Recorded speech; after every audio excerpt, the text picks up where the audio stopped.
नमस्कार संदीप जी, बहुत बहुत स्वागत है आपका। नमस्ते अंजू जी।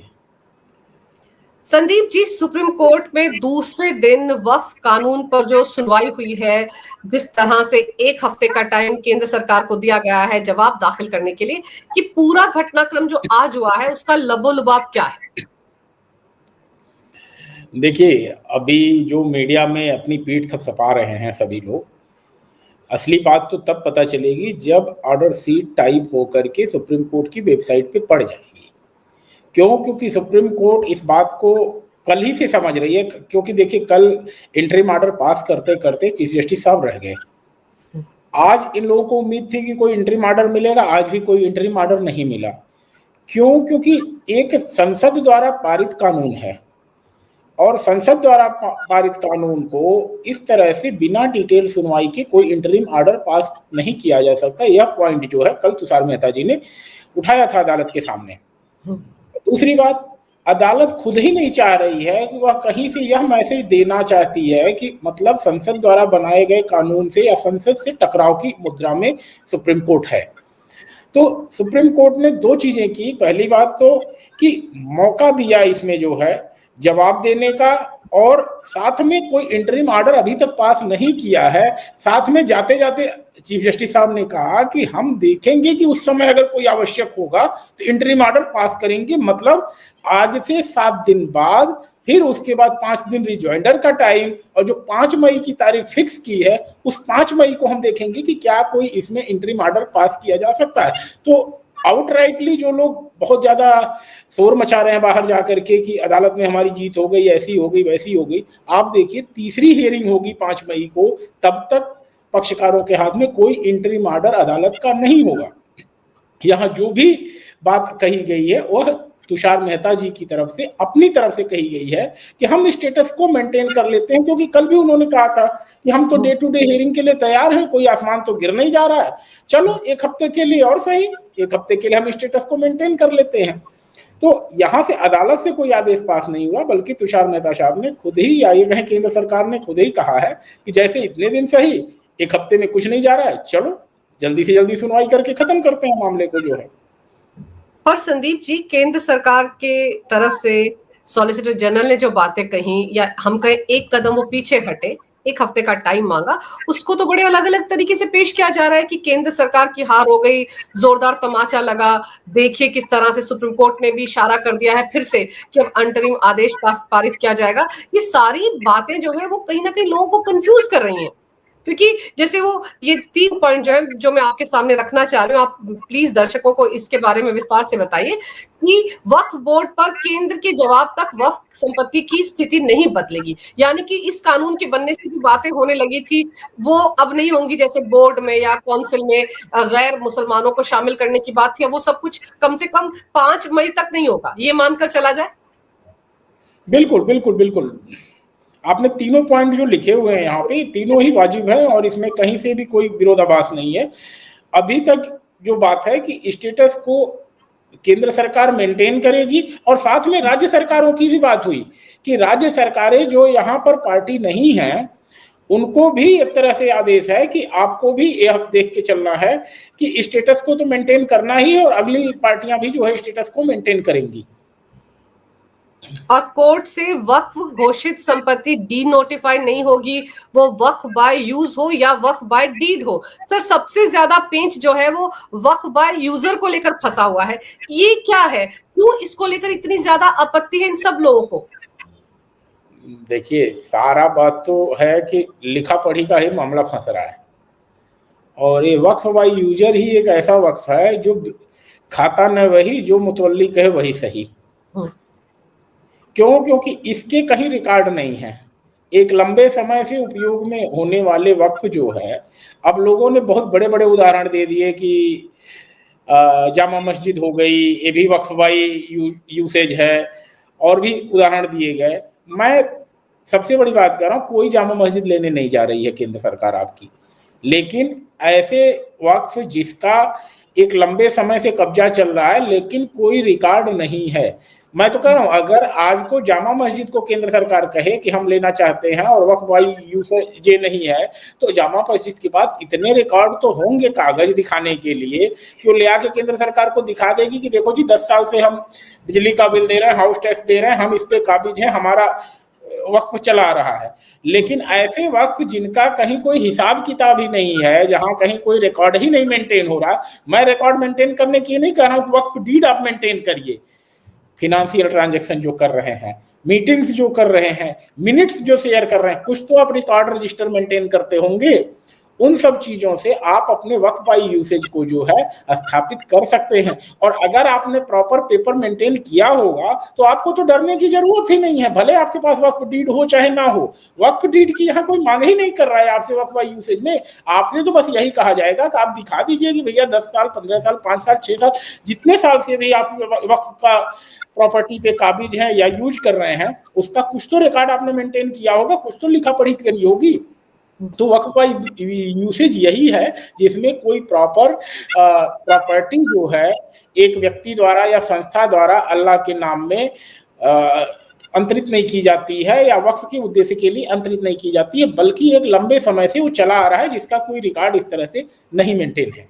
जी सर, लेकिन सबसे अहम बात यह है कि ये जो वक्फ बाय यूजर वाला क्लॉज है, यही तो इन सबके गले की फांस बन रहा है ना, क्योंकि इसी के तहत तो ये करोड़ों की संपत्तियों पर बैठे हुए हैं। सरकार भी इसी को खत्म करना चाहती है और ये भी इस पूरे के पूरे कानून में से इसी को ही हटाना चाहते हैं। तो पेश तो यहीं पे फंसा हुआ है, क्योंकि अगर असदुद्दीन ओवैसी जिस करोड़ों की संपत्ति पर हैदराबाद में बैठा है, वो भी तो इसी क्लॉज के तहत उसका इस्तेमाल कर रहा है।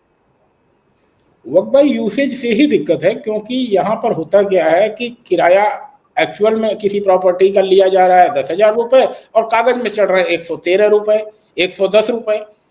तो वो रिकॉर्ड कहीं ना कहीं सार्वजनिक करने पड़ेंगे, अथॉरिटी से आपको शेयर करने पड़ेंगे। मैं इसको कंपेयर कर देता हूँ, मोदी सरकार के आने के पहले आपने देखा होगा भारत में चाइनीज खिलौनों की भरमार थी, और जब आप मार्केट में लेने जाओ तो उसका एमआरपी जो है निकाला रहता हुआ था। रीजन क्या था कि जब टैक्स लगता था तो एमआरपी पे लगता था, तो जो खिलौने चाइना से आते थे 1,000 रुपए के, उसका एमआरपी रखा जाता था 100 रुपए, और 100 रुपए पे टैक्स देना पड़ता था। तो जानबूझ करके 900 रुपए कम कर लिए जाते थे और फिर यहाँ आने पे एमआरपी निकाल दिया जाता था, फिर वो खिलौने 800-900 रुपए में मार्केट में बिकते थे। तो यही कहानी वक्फ बाई यूसेज में भी है कि लिया जा रहा है किराया ऑन ऑफ रिकॉर्ड 10,000 रुपए और कागज में दिखाया जा रहा है 100 रुपए, और बाकी जो पैसा है वो बंदरबाट हो रहा है पदाधिकारियों के बीच में। क्यों? क्योंकि उस अकाउंट का कोई ऑडिट हो ही नहीं रहा है, कोई रिकॉर्ड चेक ही नहीं हो रहा है। तो ऐसी स्थिति में वक्फ बाई यूसेज जहां कहीं भी काबिज है प्रॉपर्टीज पे, वो तो इसके लिए विरोध मचाएंगे, और इसीलिए सबसे ज्यादा शोर वक्फ बाई यूसेज के लिए ही हो रहा है। और चूंकि जो इलाके का डीएम है वो उस पर नजर रख सकता है सर, इसलिए दिक्कत ये हो रही कि उसको क्यों घुसाया जा रहा है परिषद में या फिर जो बोर्ड होगा उसमें। सबसे बड़ी बात तो यही है ना कि वो नजर रखेगा, उसको पता रहेगा पैसा कहाँ आया कहाँ गया, रेवेन्यू पर तो नजर रहेगी, और वही ये नहीं चाहते।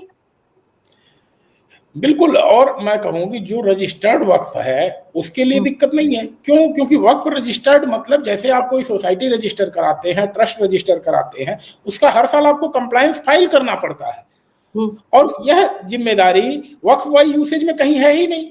तो जब यह लायबिलिटी ला दी जा रही है तो निश्चित ही ऐसे लोगों के लिए एक सरदर्द खड़ा होने वाला है, और उसी खड़े हुए सरदर्द को टालने की कोशिश में ये सारे लोग लगे हुए हैं कि किसी तरह इस कानून पे स्टे मिल जाए, और वो हुआ नहीं। मैं तो शुक्रगुजार हूँ कि आज सीजेआई साहब ने अपने विवेक का इस्तेमाल नहीं किया सर। अगर वो अपने विवेक का इस्तेमाल कर लेते तो पता नहीं वो अंतरिम राहत दे देते इन लोगों को, जैसे उन्होंने बिना मांगे केजरीवाल को अंतरिम जमानत दे दी थी कि चलिए चुनाव प्रचार कीजिए, आप तो सीएम हैं, आपको तो अधिकार है ये सब करने का। तो मेरे को तो यही डर सता रहा था सर। नहीं, इन सब बातों के साथ साथ हमें एक चीज और भी ध्यान रखना है कि जो सीजेआई साहब सुनवाई कर रहे हैं उनकी रिटायरमेंट की डेट फिक्स है 13 मई, और 13 मई के पहले मुझे नहीं लगता है कि यह कहीं लॉजिकल कंक्लूजन पे पहुंचने वाला है। क्यों? क्योंकि दो चीजें कनेक्ट हो गई। आपने आज स्पष्ट कर दिया कि 1995 और 2013 वाले एक्ट की भी हम सुनवाई करेंगे। अब एक पक्ष है जो चाहता है कि मैटर को जल्दी से जल्दी डिसाइड करवा दो, बवाल खत्म हो, वो है भारत सरकार, सॉलिसिटर जनरल। उन्होंने कहा हम 1 हफ्ते में तैयार हैं, डे टू डे हियरिंग के लिए तैयार हैं, और मुझे पूरा विश्वास है कि 1 हफ्ते नहीं, केंद्र सरकार 48 घंटे के अंदर अपना रिपोर्ट फाइल कर देगी या रिप्लाई फाइल कर देगी, और उसका दबाव पड़ेगा कि जो पक्षकार 1995 वाले एक्ट को चैलेंज में है, जो लोग 2013 वाले में हैं, उन लोगों को भी अपना जवाब देना पड़ेगा। और उस पर भी सुनवाई के लिए जो है तारीख मुकर्रर होगी 5 मई को। अभी शाम तक आर्डर अपडेट होता है तो चीजें बहुत सारी क्लियर होंगी जो है, तो इसलिए स्पष्ट आदेश का पता तभी चलेगा। लेकिन बात यह है कि जिस तरह से टाइम बाइंग टैक्टिस एक तरह से कहें पक्षकारों द्वारा होती है, उस हिसाब से मुझे नहीं लगता है कि इतने सारे पक्षकार जो करीब 73 के थे, अगर आज कार्यवाही में आपने सुना हो तो चीफ साहब ने कहा कि हमारे लिए तो संभव नहीं है सभी पिटीशंस को सुनना। तो क्योंकि देखिए मैं एक बात कहूं, पहले से ही चीफ साहब समझ रहे हैं कि पॉलिटिकल मामला है। क्यों? क्योंकि राज्यसभा के 2-2 एमपी बहस करने के लिए आए हैं, 6-6 लोग पक्षकार बने हुए हैं यहाँ पे आके, लोकसभा और राज्यसभा के सदस्य लोग। तो लोकसभा और राज्यसभा के लोग अपने सर का बवाल जो है ला करके सुप्रीम कोर्ट के मुंह से कुछ कहलवाना चाहते हैं, जो वहां पे कुछ नहीं कर पाए, जो जनता के वोटों से बनती है संसद, वहां पर जो प्रतिनिधि हैं जिसके वो, वहां पे वो कुछ नहीं कर पाए। अब वो केंद्र सरकार के खिलाफ जो है सुप्रीम कोर्ट से वह शब्द कहलवाना चाहते हैं जो विपक्ष वहां कहना चाहता था। तो संजीव खन्ना जी भी इस चीज को समझ रहे हैं कि भाई इन लोगों के पॉलिटिकल झगड़े में हम क्यों पड़े, मुझे ऐसा लगता है। इसीलिए उन्होंने पहला जो काम किया है, केस का टाइटल ही बदल दिया। अब पक्षकार ओवैसी नहीं है, अब पक्षकार इमरान प्रताप गढ़ी नहीं है, अब पक्षकार बर्क साहब नहीं है। अब केस टाइटल का नाम पता है क्या हो गया? इन री वक्फ अमेंडमेंट 2025 एक्ट। अब केस का टाइटल ये चलेगा, और जो 5 पिटीशन डिसाइड होंगी उनका भी नाम रिकॉर्ड में नहीं आएगा, उनका भी नाम रहेगा इन री वक्फ अमेंडमेंट 2025.1, .2, .3, .4, .5। 5 पिटीशन डिसाइड होंगी। किसकी पिटीशन डिसाइड हुई है वो पक्षकार ही जान लेंगे, नाम नहीं जाने वाला है कहीं से भी कि किसका नाम जा रहा है। क्योंकि तो आप जो कह रहे हैं ना, देखिए ये चीज जो इसके साथ में समझ रही हूँ, ये जो सुप्रीम कोर्ट ने कहा कि 110 से 120 फाइलें पढ़ना बड़ा असंभव है, ऐसे में 5 पॉइंट तय करने होंगे, सिर्फ 5 मुख्य आपत्तियों पर ही सुनवाई होगी। तो यानी कि सिर्फ 5 लोग जो है, जो रिट जिन्होंने डाली है, याचिका डाली, सिर्फ उन 5 की ही बात होगी सुप्रीम कोर्ट में। यह 5 लोगों पे ही होगी, और यह 5 कौन होंगे? ये जो 100 पक्षकार हैं उन सबको मिलकर डिसाइड करना है। वहां भी लड़ाई होगी आपस में। कोर्ट ने कहा ना कि हमारे पास क्यों आ रहे हो, हमारे से बैटिंग क्यों करवाना चाहते हो, लो जाओ पहले तुम लोग डिसाइड करके आओ कि 100 में से कौन से 5 लोग राजा हो गए। अभी तो मुझे लग रहा है सरफटोगल इसी में हो जाएगी कि मेरी याचिका में ज्यादा दम है जी, मैं बनूंगा पक्षकार। क्यों? क्योंकि सुमति नहीं है। अगर सुमति होती तो 6-6 संसद जो है, संसद सदस्य यहाँ पे लड़ने के लिए नहीं आते, कहते भाई चलो आपकी पिटीशन है, उसी में हम भी जो है इम्प्लीमेंट एप्लीकेशन लगा के पक्षकार बन जाते हैं। यहाँ इम्प्लीमेंट नहीं लगाया, सब लोग अपना अपना स्कोर, या ये कहें मुस्लिमों का रहनुमा बनने के लिए या झंडा उठाने वाला बनने के लिए सब लोग यहाँ पे पक्षकार बने थे। तो मुझे याद है लास्ट मोमेंट में तुषार मेहता साहब ने कहा कि सर लाइटर नोट पे एक बात मैं बोलूं, आपने जो ये केस टाइटल चेंज कर दिया ना, इससे सारा झगड़ा खत्म हो गया है कि कौन मुस्लिमों का रहनुमा है कौन नहीं है। तो चीजें जो है कहीं ना कहीं जो बाढ़ सी आ गई थी सुप्रीम कोर्ट में पक्षकार बनने की, उस पर तो रोक लगाई दी अदालत ने कि चलो भैया जितने भी पक्षकार बन जाओ, 1000 पक्षकार बन जाओ, कोई दिक्कत नहीं है, लेकिन अब नाम किसी का नहीं आने वाला। एक बात और कह दूं, अभी तक जितने मैटर हैं उनको कोर्ट ने कहा हम ये कंसीडर करेंगे इन 5 केसों को आ जाने के बाद, 5 फाइलों को आ जाने के बाद, कि बाकी सारी जो है डिस्पोज ऑफ कर दी गई। मतलब उन मैटर्स को फिर लिस्ट नहीं किया जाएगा, वो मैटर वहीं खत्म हो जाएगा। सर ये तो अपने आप में बहुत बड़ी बात कही सुप्रीम कोर्ट ने, जो शायद ये लोग पढ़ नहीं पाए, क्योंकि एक तो नाम गायब हो गए, और ये जितने भी इंडी गठबंधन वाले हैं ये सब के सब यही तो साबित करना चाहते हैं कि मैं सबसे बड़ा रहनुमा हूं मुसलमानों का। देखिए मैं सबसे पहले अदालत पहुंचा था, वो मोहम्मद जावेद जो कांग्रेस पार्टी के सांसद हैं वो सबसे पहले पहुंचे, फिर ओवैसी पहुंचा, अमानतुल्ला खान पहुंचा। तो ये तो इनकी तो सारी मंशा धरी की धरी रह गई। अब तो मुसलमानों को पता ही नहीं चलेगा कि किसकी याचिका पर कौन सा फैसला आया। चीफ साहब का एक खेल जो है ना, समझते समझते टाइम लगेगा अभी। अभी 2 बजे से शोर मचाना शुरू कर दिया, हमें स्टे मिल गया, ये हो गया, वो हो गया। अरे भैया पहले 100 लोग डिसाइड कर लो, 5 लोग रहोगे कौन, दूल्हा कौन बनेगा, 5 दूल्हे डिसाइड होने 100 में से। तो सबसे पहले तो सब आपस में लड़ेंगे। मुझे दावा कर रहा हूं कि 1 हफ्ते के अंदर ये लोग यही नहीं डिसाइड कर पाएंगे कि कौन सी पिटीशंस रहेंगी। चलिए हिंदू पक्षकारों में मान लीजिए विष्णु शंकर जैन वाली पिटीशन पे किसी को कोई दिक्कत परेशानी नहीं हो सकती है, ऐसे ही और भी मामले हैं। लेकिन बात जहां पे इंडिविजुअल्स की है, इंडिविजुअल्स की मामले में मुझे नहीं लगता है कि इतने जल्दी सहमति बनेगी कि किस मामले को आगे रखा जाए। हाँ, ये हो सकता है कि जिस मामले की पैरवी सिब्बल साहब कर रहे हैं वो तो नंबर 1 पे रहेगा ही, वो दूल्हा बनेगा ही बनेगा। जिस मामले की पैरवी सिंघवी साहब कर रहे हैं वो भी दूल्हा बनेगा ही बनेगा। बाकी 3 दूल्हे को लेकर के अभी भी बात रहेगी कि कौन बनेंगे। और मजेदार ये कि वो जो 5 आएंगे उनमें भी दूल्हा एक भी नहीं है, क्योंकि वह नाम ही नहीं है उसका। दूल्हा तो किसी को सबसे बड़ी बात यही है, दूल्हे को सेहरा पहना दिया जाएगा। दूल्हे को संजीव खन्ना साहब ने सेहरा पहना दिया कि चेहरा दिखेगा ही नहीं।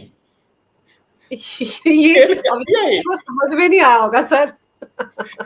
ये जो आप इतनी इम्पोर्टेंट बात बता रहे हैं सर, एक चीज और जो बार बार वहां पर उठ रही थी कि जो अपनी प्रॉपर्टी को वक्फ करेगा वो 5 साल तक इस्लाम धर्म का पालन करने वाला जो क्लॉज लगाया गया है इस वक्फ कानून में, वो क्यों लगाया गया है?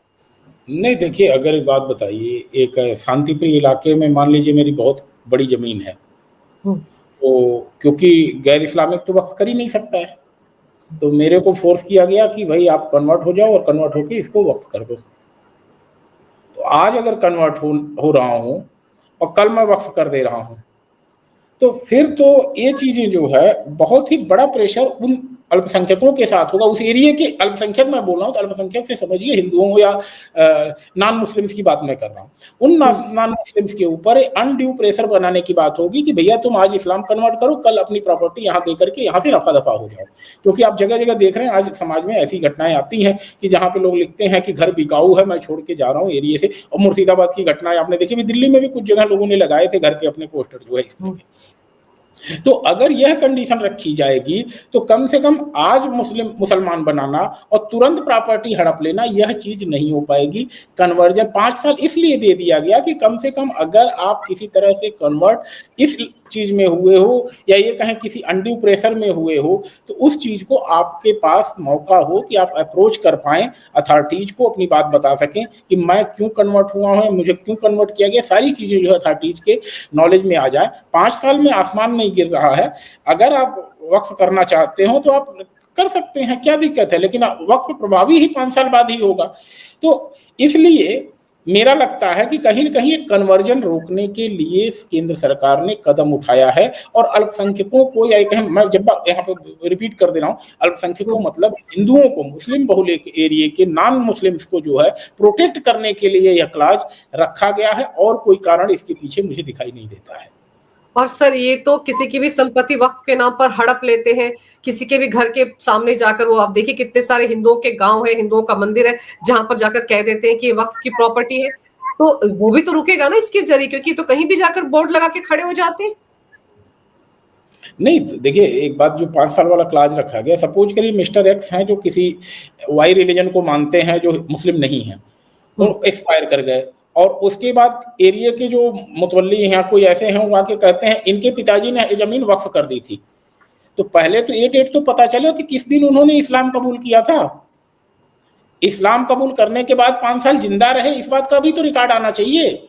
नहीं तो पता चले कि कोई व्यक्ति मृत्यु हो गई है और उसके बाद आपने कह दिया उन्होंने वक्फ कर दिया था, तो कुछ तो रिकॉर्ड आना चाहिए भाई। वक्फ बाय यूसेज तो बहुत खतरनाक क्लॉज है, जिसमें तो आपको बस यही कहना है कि अगला इस्लाम को स्वीकार कर लिया था और उन्होंने जो है प्रॉपर्टी जो है वक्फ कर दी।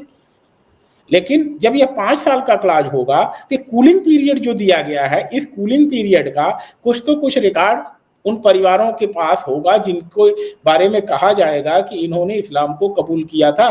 तो उसके पक्ष में भी एविडेंस आएंगे, विपक्ष में भी एविडेंस आएंगे, और इसलिए पता चलेगा कि जो कन्वर्जन था, जिस किसी ने भी इस्लाम को कबूल किया था अपने पुराने धर्म को छोड़ करके, हिंदू, बौद्ध, सिख, ईसाई, जिस किसी को भी छोड़ करके, वह क्या जेन्युइन था, चीजें पता चल पाएंगी।